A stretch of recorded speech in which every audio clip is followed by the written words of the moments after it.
Hey, everybody, it's Denise, and I am. Oh, spring has sprung. It's getting warm over here. I'm gonna hide my captions here. It's warm over here now, and I've heard that the Southwest. I was on the Cosmic Fold yesterday and talked to people in Arizona who said that there is a big fire raging there, and a lot of fear that there's going to be more of them. With Neptune in going into Aries just recently, I would think that this is going to not just be an era of a lot more hot tempers and fiery spirits and war, but that is the other repercussion of it is the beginning of a lot more climate change related, even more intensive fires that create more loss. When Uranus went into Aries last time, and that started, that was a long time ago. It was probably like more than 7 years, about 10 years ago. That's really that period was when Paris burnt down that little town in Oregon. That was the first time a town had ever burnt down that in memory that I could remember. And the fires in the West started getting really exaggerated. As Neptune is in Aries, it's going to be all over the country, I'm sure, and all over the world. It's not going to stay localized in the West. So, oh wow, I've had this on for all day. Okay. So anyway, I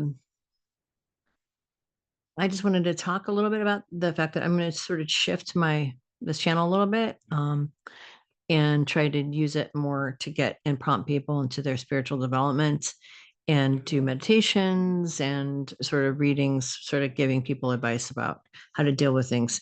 It's going to be more driven that way. And my Substack will kind of continue on with the stuff that I was doing here on YouTube, but it'll be on Substack.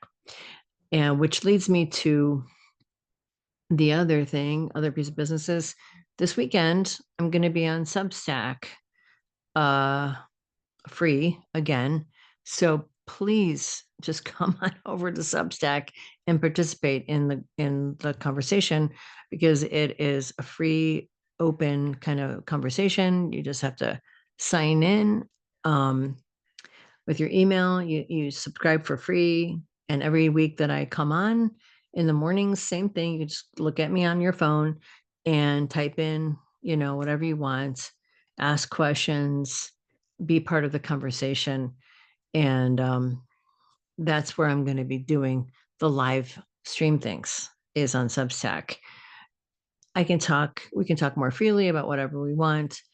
And it's just a more cloistered environment. And it's actually free of any ads or anything like that. So it's actually more intimate. So it's a much better platform, I think, for really interacting. Um, and once you get on there, you're going to really like it because there's so many really great writers, so much good information, and you find out about things you didn't, if you get the app, you kind of start following different things. And it's sort of like Blue Sky or, what X was, when it was, what do you call it? Twitter. And you had a lot of writers and journalists and stuff posting things that they were working on. Well, that's kind of how Substack is. It's mostly writers and people that do that kind of thing who focus a lot of their time on research and writing and things like that.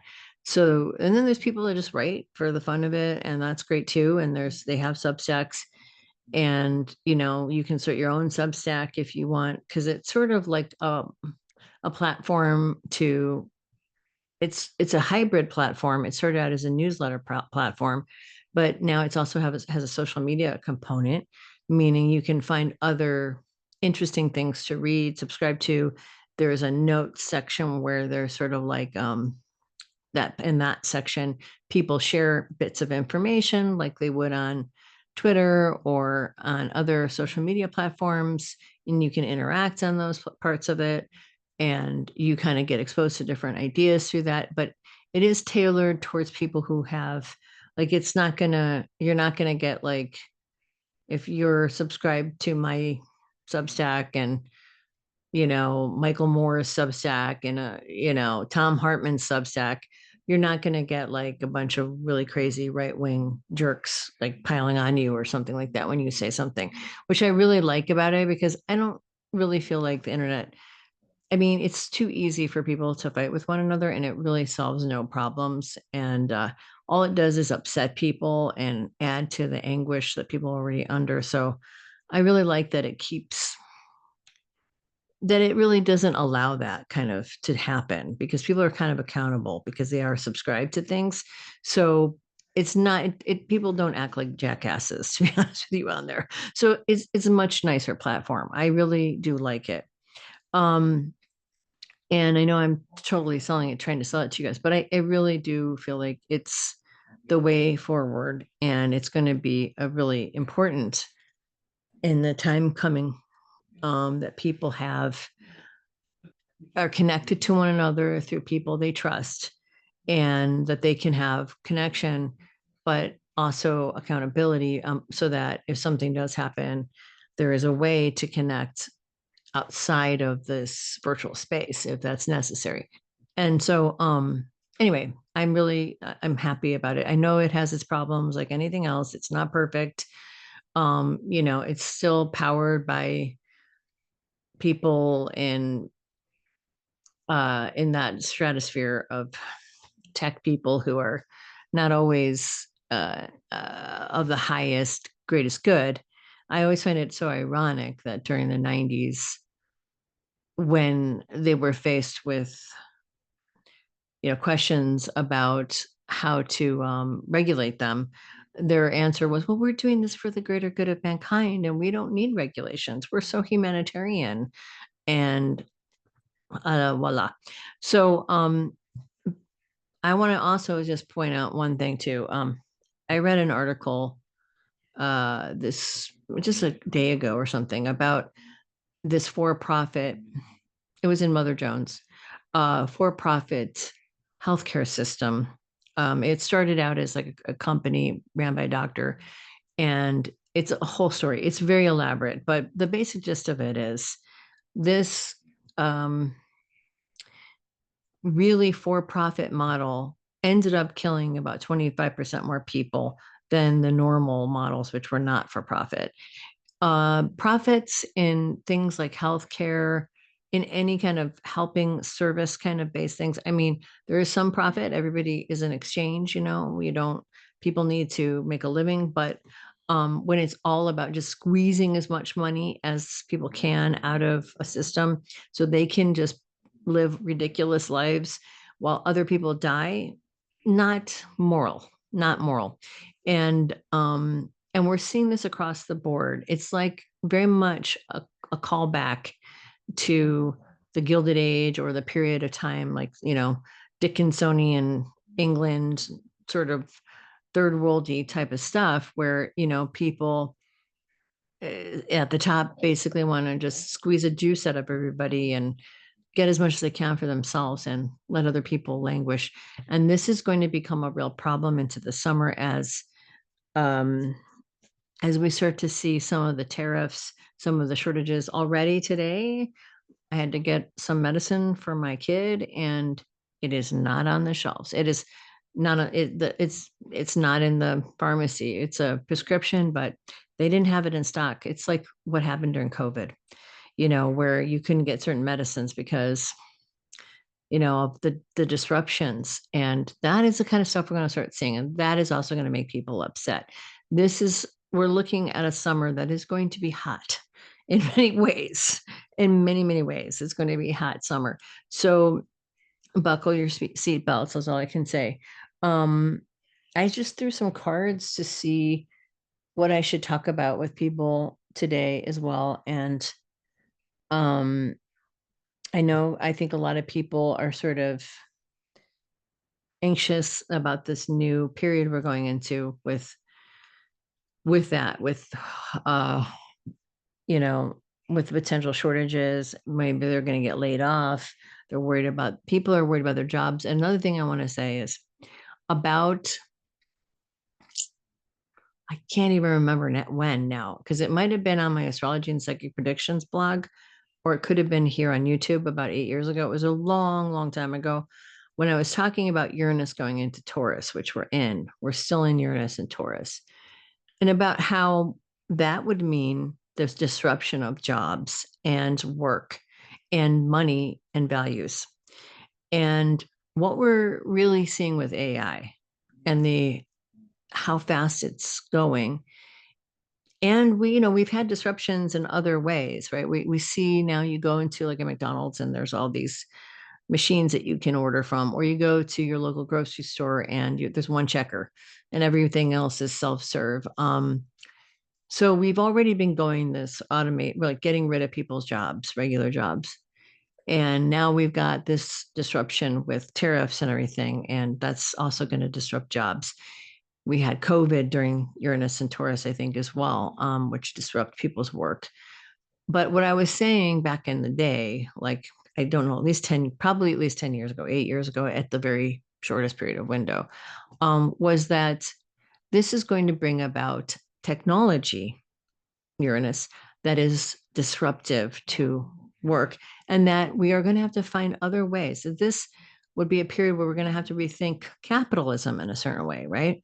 Because if we replace now, this is not an immediate threat to most things. Like AI is going to first wipe out basic, mid-level management positions, or, people who, um, you know, work for lawyers, or something like that, crunching data, data analysts, some of them. It's going to mess with writers. It's going to mess with musicians and visual artists and people who are content creators and people that do, um, you know, intellectual property kind of things, right?